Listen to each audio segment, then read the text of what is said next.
All right, everyone, I'm back after a little break. I say a little break from YouTube, but like it's really it was just me being lazy because I actually have another video already filmed, and just haven't.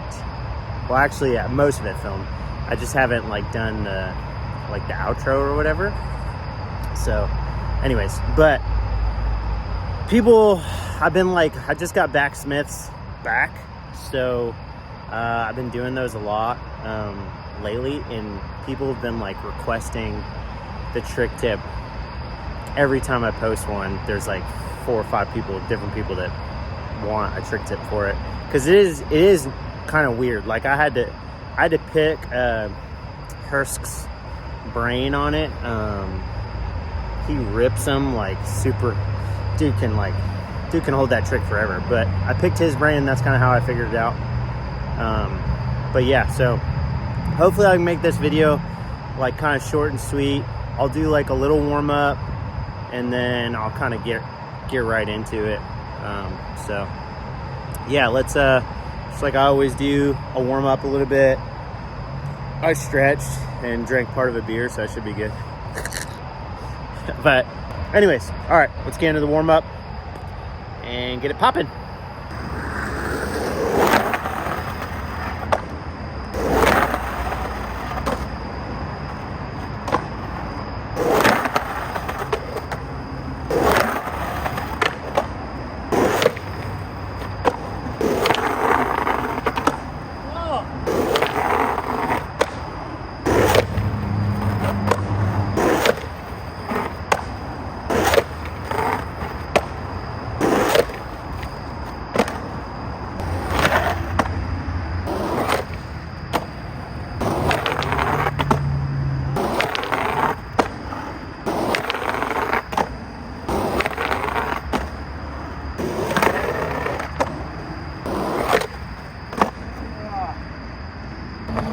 Woo!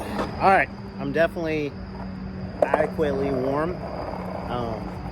I apologize for the front nose slide pop over to the fakie, but it was first try, so I'm not gonna clean it up.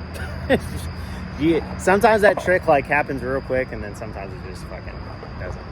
But yeah, let's just like I always do, I'll get into foot placement and then like your approach first, and then we'll go over like exactly how you're supposed to turn into the trick and all those good details.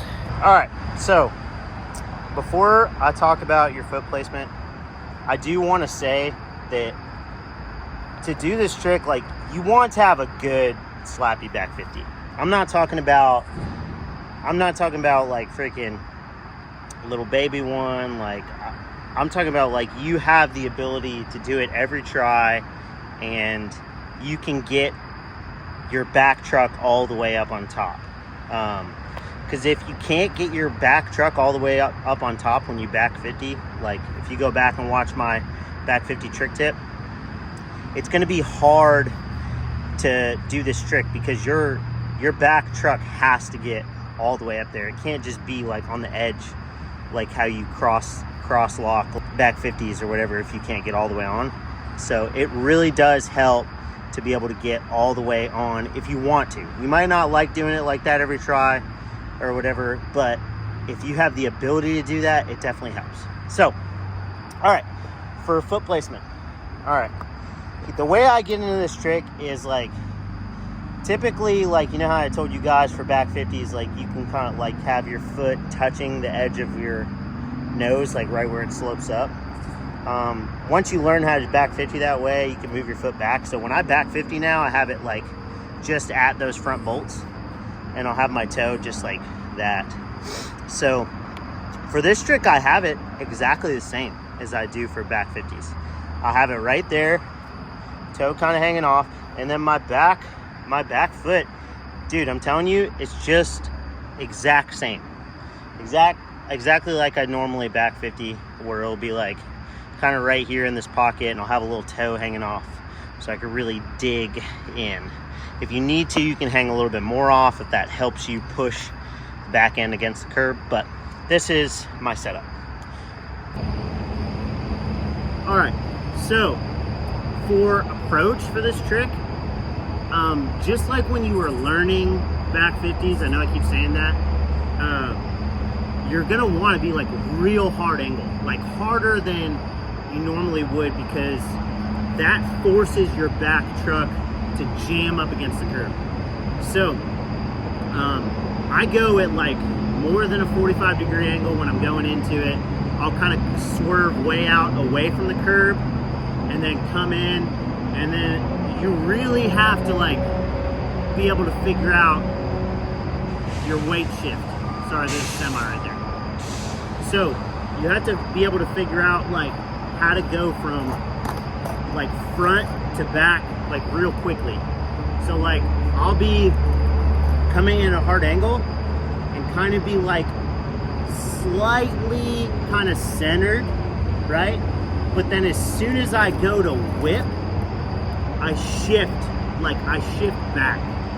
Because if you shift back right when you're about to whip, it lets your front end kind of go like light a little bit, so it doesn't catch and stop like this. A lot of people will have the problem of like, people hit me up about this, and it happened to me when I was learning them too, where you'll go in and you'll rotate it, and you'll start to rotate right, and then your front wheel will cross lock and won't get all the way off the curb. So you really have to you have to whip fast. You have to get your shoulder, like, I'm telling you, you have to because your shoulders are pointing kind of at the curb. You have to get your shoulder lined up with the curb as quickly as possible. So it's like a quick boom. And you have to, when you shift your weight to the back, that allows you to kind of surf it out, because you really want to be light on your front foot when it dips. Because as soon as you put too much pressure on your front foot, it's gonna catch. And basically what'll happen is, you go like this, the board will just catch here, and then this back end will kind of rotate a little bit, just a little, and you'll just get pitched backwards. So you don't want that. But yeah, so it's like a quick whip. You go like this, and you rotate hella fast, and you really gotta push with your back toes into the curb. So that way it goes like this, boom, and then like that. And once it's there, you really have to be surfing, almost thinking your toes are just there, just guiding the front of your board.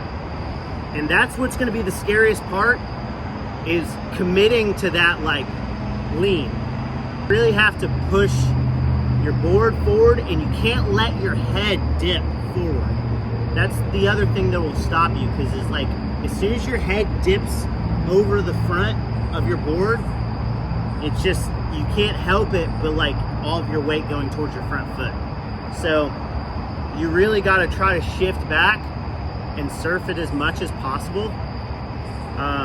And if you try to cheat it and lift all the way going into it, if you try to just lift up and go like this and turn, it's not gonna work. I mean, I don't know anyone that can do it that way. So you really have to treat it like a proper slappy back 50 and over rotate it.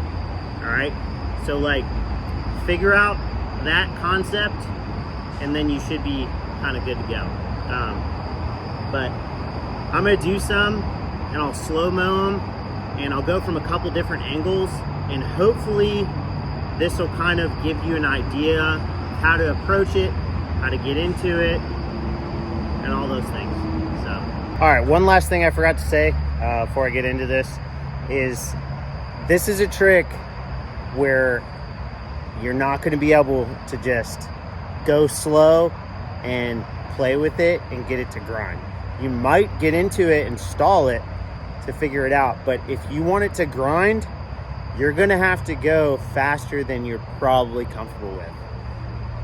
You gotta really, I'm telling you, you really gotta burn into this thing, because going fast into it helps your board whip fast, and it also, if you do happen to get slightly front foot heavy, the speed will assist you sliding your front wheels on the ground, because it's very power slidey. You're gonna feel like you're doing a tweaked, crazy like power slide. I don't know, it's hard to explain, but yeah, speed is definitely your friend on this one. I know I said for back 50s you can play with them. That's why I said get good at them, learn how to go fast when you do them. A lot of wax on the side of the curb, top of the curb, is gonna help.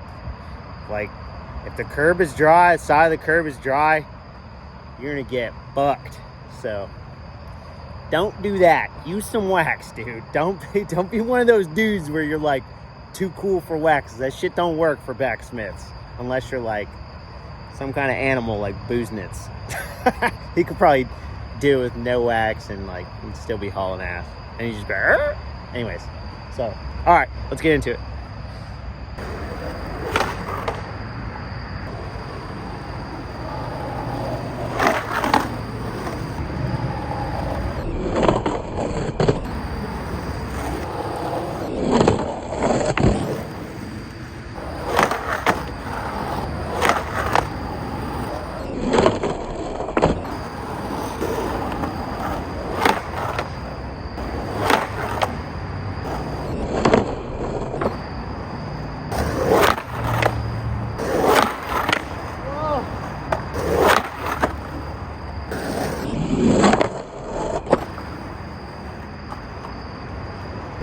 All right, so that's that. Quick recap. Okay, make sure hard angle. You got your toes hanging off a little bit. You really got to dig with your back foot. Go light on the front right when you start your whip motion. Remember, sit back seat a little bit so you can get your wheels sliding. And I don't know if you noticed from those clips, but get lower than you normally do. Like, get real low. It just helps you kind of go light when you're going into it. You know, that's the way I think of it, is like, if I'm low to begin with, it's easy for me to just kind of stay light. Your knees are already soft, you know, so it helps me. But yeah, point that front toe when you whip, and yeah, get some, man. If I can figure this out, anyone can. So, yeah.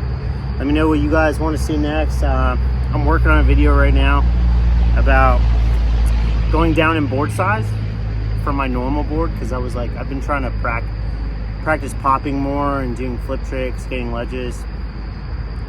So going down in board size has helped me a lot for my non-curb board. I have two setups. I have a slightly bigger setup for curbs. It's like an 838, 85 trucks. So anyways, yeah, I'll catch you guys soon. I hope this helps. Let me know if it does. I really appreciate all the love that I've gotten so far from trick tips and everything. It seems like people are learning these tricks. So I might not be the greatest teacher, but if anything that I do or say helps it click for you, because slappies are really like a really mental thing. A lot of skating is like, you know, people either have talent or they don't.